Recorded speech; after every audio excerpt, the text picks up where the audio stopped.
So typically, validation in AI or deep learning is done in a simple and often oversimplified way. So we train models and we'll pick the top or top five performing models using a holdout test set after doing a model and training hyperparameters selection on the validation subset, which is split from the training set. But oftentimes this is not sufficient, and there's four main issues that goes on here. And the first more important issue is the metrics that are using. So that's quite challenging to have a proper metric that's unbiased, and oftentimes it is incomplete. For example, if I use like a dice coefficient for a segmentation of tumors, when computed on per image, it's quite insensitive to segmentation errors in small lesions. So we want to have multiple metrics that cover the variety of the performance of the AI model. The second challenge is the reference labels, which we consider as the ground truth. An example, in medical imaging, labels are likely true, but it's unknown whether a segmentation or a diagnosis is truly correct, and the error rate is non-negligible.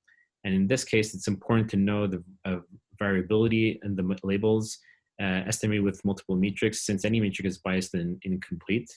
And to do this, we need to have multiple people evaluating the labels multiple times to capture the variability of those labels. And once this information is prepared, it's possible to attempt to estimate the true labels. And a simple approach to do this is, for example, majority voting. So we'll take the more consistent results. And theoretically, this is a better approach. We can also use expectation minimization algorithms. But this requires more redundant labels than the 3 to 5 that are typically available to perform this majority voting. A third issue is related to the variability in model performance when retraining the model. So we train model multiple times, and it could really vary from one fold or one training to another.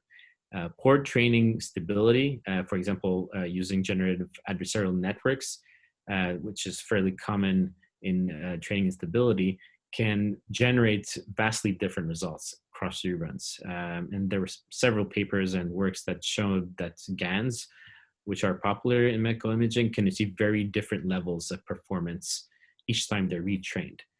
So more generally, groups have proposed deep learning models that suffer from underspecification. That will yield very different solutions based on different initialization. So this is quite an open problem, but the current approaches to deal with variable results is to average the performance. So we'll train multiple times and then do an averaging across the folds.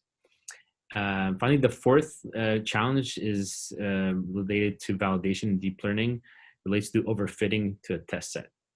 The purpose of a holdout test set is to make sure that the test set of the model ability to generalize to new data, that it's unseen in the distribution. And this is important because machine learning models are very, very capable of overfitting to a training set, and this will lead to poor generalization. And deep learning networks are especially capable of overfitting. It's very easy to do so.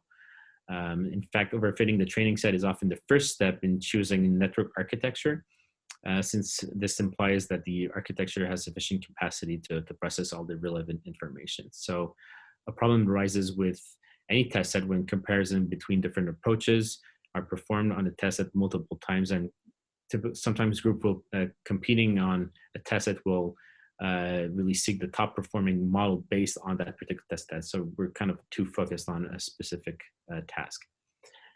Which is the biggest challenge of those? It depends on some cases. It's difficult to come up with appropriate metrics. For example, a system that in machine learning that to help a bank to decide if someone will receive a loan or not based on geographical data can actually be biased to neighborhood or race.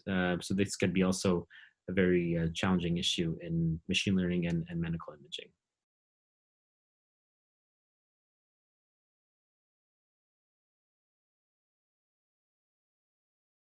So the top strategy really depends on the data that we use and how much data that we have available when training our models. So typically the best scenario would be to have a training set, a validation test a set, and a testing set. And with the testing set is a holdout set that we have separate from the training and validation, which is used to determine the weights and perform hyperparameter tuning. Um, so that would be the ideal set scenario, is to have a holdout set if we're talking about having tens of thousands of samples. The advantage is that it's simple, it's easy to understand, it's fairly easy to implement as a model. However, it's not very suitable for very unbiased data set. So if we have very small representations of a particular class in our data set, these could be, for example, only present in the training set, and we won't really propose or show those samples in the test set. So if it's unbalanced, it's quite difficult to have a holdout set. Also, a lot of data is isolated from the training of the model. So if we have a fairly uniform distribution, holdout set is the preferable way to go. It's a top strategy. An alternative is to use leave one out when we have less data. And in that case, for example, we have maybe thousands of data. Leave one out would actually use all but one samples to train the model, and then use the last one to test it. So it's, again, simple. It's easy to understand and to implement to test our models. However, this could also lead to a low bias. In this case, we're not able to really capture the vast representation of the data if we have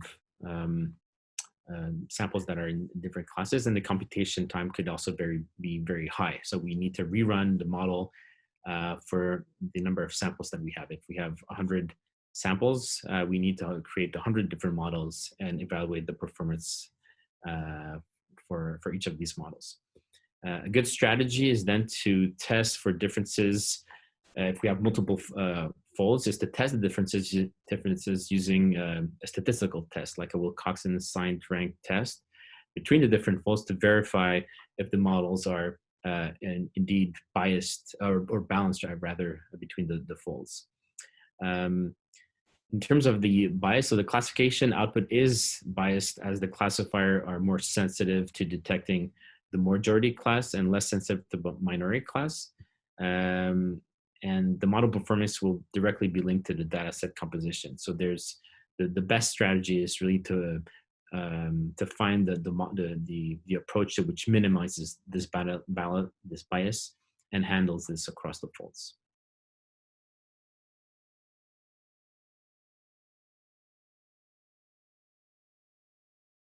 So people working in deep learning have access to several open source tools. A lot of the code is based on Python, which is a programming language that is often used for machine learning and deep learning. There's different libraries that could be used, such as PyTorch, to actually implement the models, but also to validate the models.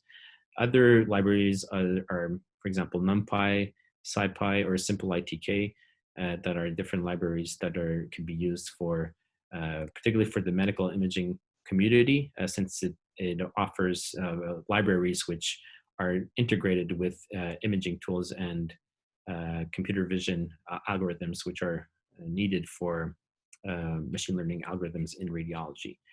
For validation specifically, scikit-learn is a package which is very useful, which implements the different strategies that are mentioned in the presentation. For example, cross-fold validation, leave one out cross-validation, or nested cross-validation. And all the implementations are available there.